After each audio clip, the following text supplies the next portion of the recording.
kamusta kayo? Hope you're all doing well and welcome to 1111 Pinoy Tarot. This is a general reading, not a one-to-one, so hindi po lahat ay makaka-resonate or 100% accurate para sa'yo. This is timeless reading. Ang energy ay pwedeng nangyari na, nangyayari ngayon, or mangyayari pa lang. Just take what resonates for you and leave the rest. Please subscribe, like, comment, and share. And please tap the bell for updates from this channel. Maraming salamat sa iyo, Taurus. Tingnan natin kung ano yung paparating na energies and messages for you. Ano yung mga gabay at mensahe para sa inyo. Ano yung mga paparating na blessings, energies, messages at gabay for Taurus, please. For Taurus, energies, messages, mga blessings at gabay na paparating for Taurus. Okay.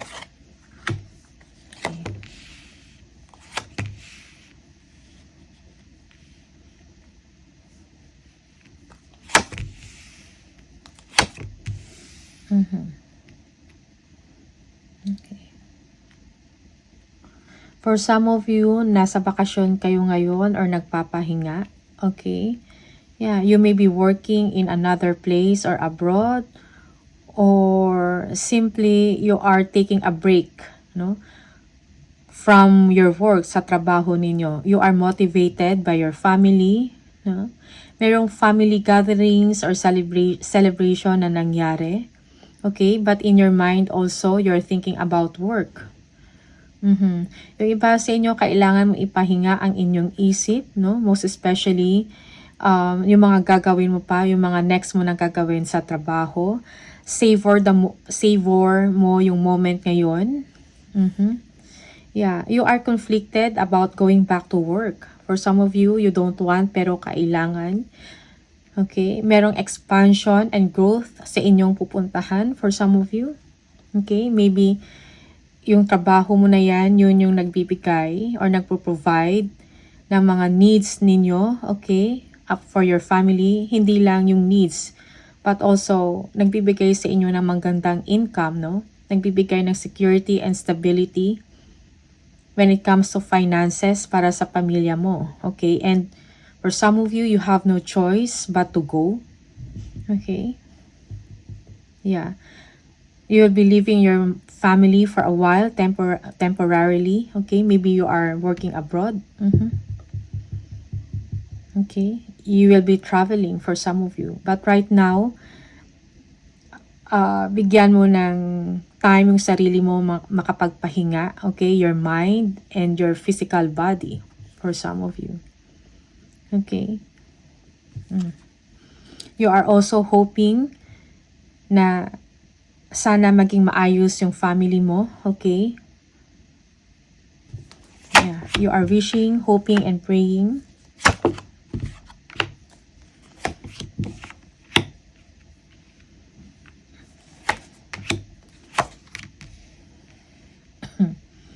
Yeah, for some of you, parang you are stressed sa trabaho. You are worried about your family. But then, parang kinakailangan mong gawin yon. Yeah. For some of you, you are living a conflict, no? A chaos, past conflict. For some of you, magkaroon ng peace of mind. Okay? May career path na parating sa inyo. I mean, new career for some of you, or expansion or growth sa trabaho. Nahirapan ka pero kinakaya mo, okay? Yeah. Parang hindi madali yung inyong sitwasyon. But then, you are not giving up, Taurus. You are thinking, for some of you, you are thinking about a child. Maybe you are leaving a child, something like that. But temporarily. Okay? So that you will be able to pursue kung ano yung dapat or makakabuti para sa inyong lahat. Okay? Para sa family mo. Yeah. Okay. But be confident. Yung papupuntahan ninyo is merong opportunity para sa'yo na mag-grow ka at mag-expand. Okay? Yeah.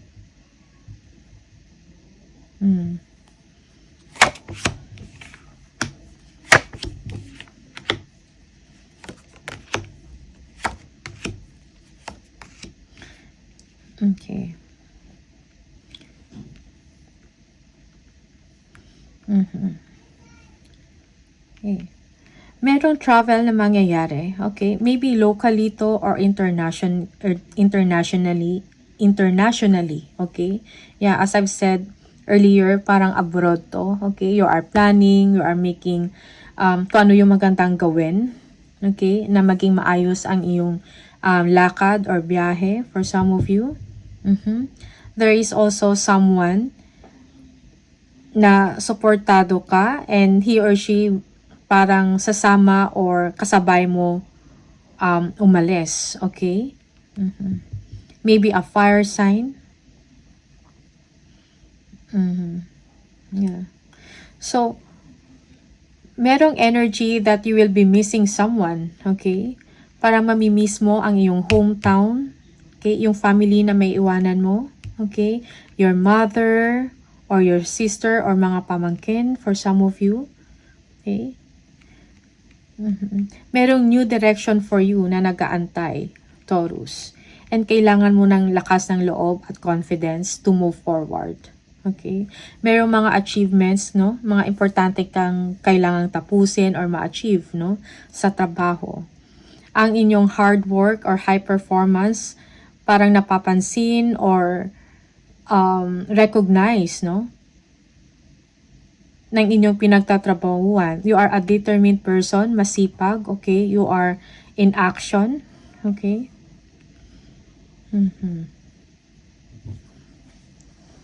Yeah. Yeah, for some of you, you will be doing self-assessment, no? I-review mo about yung sitwasyon mo, ano yung dapat na gawin. Kasi merong change na mangyayari for you. You are thinking about a better life for some of you, okay? Changing a direction. Merong wake-up call also, no? And realization about sa sitwasyon mo. At may mga kailangan kang gawin at ayusin, okay? Para sa ikakabuti ninyo at ng inyong pamilya, okay? There is a significant change and a new direction for you, Taurus.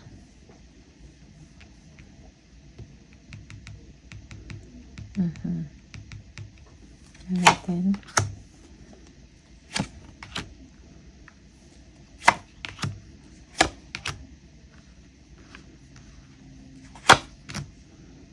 Okay. Yes, again, change is needed. Merong ending, no, of something. Okay? But this ending is necessary. Okay? Parang, yeah, necessary. Parang it is meant to happen, no? Again, there is an opportunity na kailangan mong puntahan, na kailangan mo i-grab, na kailangan mong gawin. It is for the betterment of you and your family. Okay? Yeah, you have to focus kung ano yung goal mo. Okay? And you have to have a vision kung anong gusto mong mangyari sa family mo. Focus ka sa goal mo. Yeah. May mga opportunities, may mga financial matters na good news about financial matters na paparating sa inyo. Okay?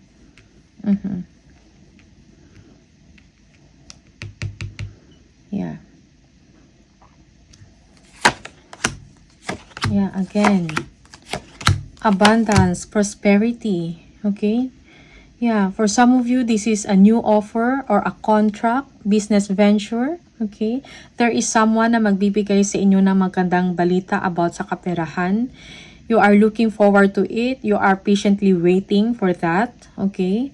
Yeah. Things are looking very good for you. Yeah. You are someone, you are manifesting or you are making your dreams come true, no? For some of you, Taurus, meron kang kakayahan, talino, sipag na magawa mo para ma-upgrade ang inyong buhay. Most especially ang inyong finances, no? Ma-improve.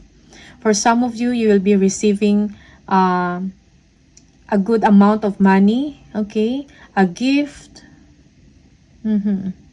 Yeah, for some of you, may mga loans kayo na kailangang bayaran, okay? Yeah. You are just waiting for the right timing. Huh? A perfect or a right opportunity for you. Okay?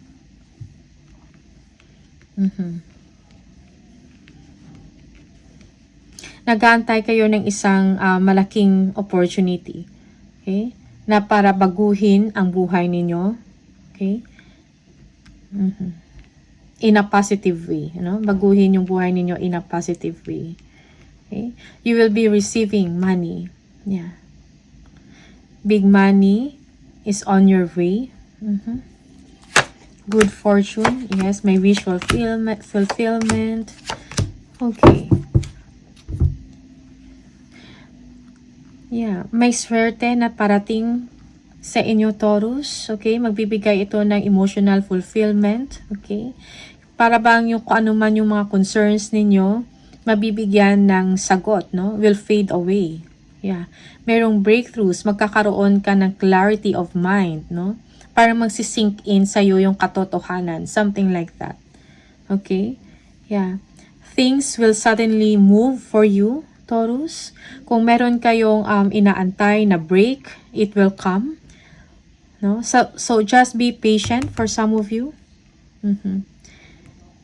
Makakamit mo din yung stability and security na inyong inaasam-asam. Yeah. So don't waste your time also. Okay? I-welcome ninyo, i-embrace ninyo yung mga changes na mangyayari sa inyo or nangyayari ngayon. And do something, no? Na mas makabenefit kayo. Okay? Siguro may maisip kayo mga ideas na pwedeng gawin or pagkakitaan like mga passive income, no? Use your creativity. Yeah. May swerte na darating sa inyo, Taurus. Be patient lang. Okay?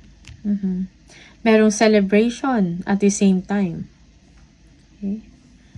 It's like parang kung saan ka man ngayon or kung ano man yung ginagawa ninyo, it is meant for you. Okay? Kasi merong magandang mangyayari para sa inyo. Okay? So, hold on. Be patient. Okay? Right. Tingnan natin.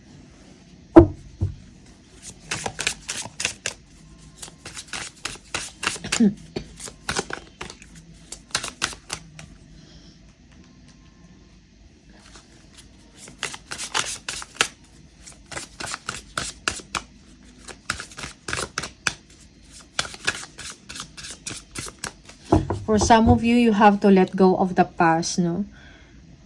So, parang don't be too hard on yourself so that you will be able to move forward. Okay? Be proud of yourself, no? May mga rewards na paparating sa inyo because of your hard work, because of your patience. Yeah, darating yan para sa inyo, Taurus.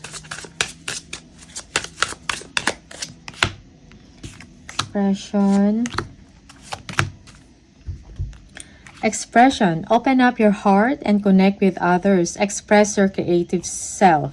Okay? So, be creative, no? Do not limit yourself. Connect with others. Communicate with them. I-expand mo ang inyong, what do you call this? Parang i-expand mo yung self mo by expressing who you really are. Okay? Partnership. Joining forces with business partners for win-win cooperation. Prioritize your connection. Again, connection. Partnership. Bigyan mo ng a value, no?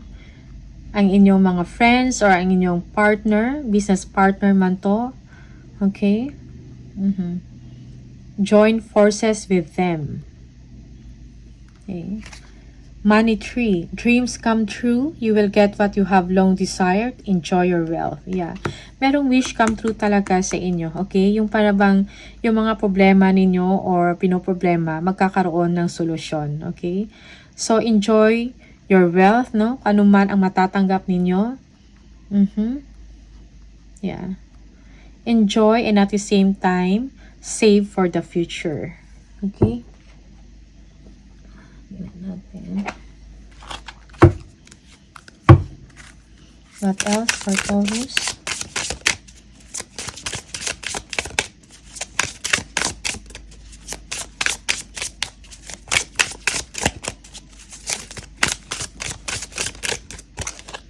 Nine.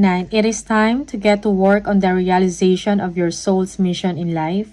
You have a higher purpose in this life that is yours and only yours to fulfill. Unleash your true power. I am courageous. Okay? So if you keep seeing the number 99, this is the message for you. Okay? So be strong, be courageous, no? Meron kang purpose in this lifetime. Okay?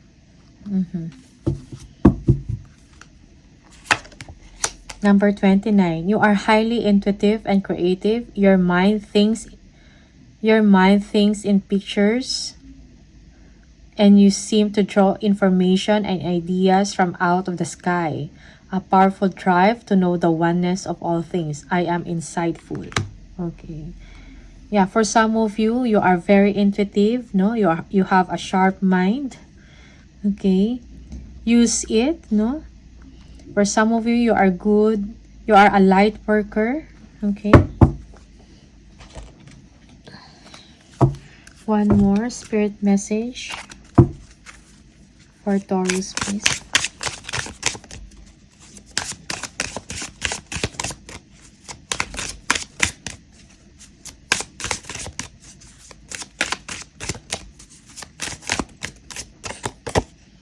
You need to ignore what everyone else is doing and achieving. Your life is about breaking your own limits and outgrowing yourself to live your best life. You are not in competition with anyone else. Plan to outdo your past, not other people. Okay? So, ignore mo, no? Get out from the competition. Okay? Kasi mayroon kang sariling path, no? You need to move forward, focus on yourself, sa inyong trabaho at sa inyong kakayahan. Okay? So, Taurus, these are the messages for you. Maraming salamat, all the best, and see you on the next video. Bye!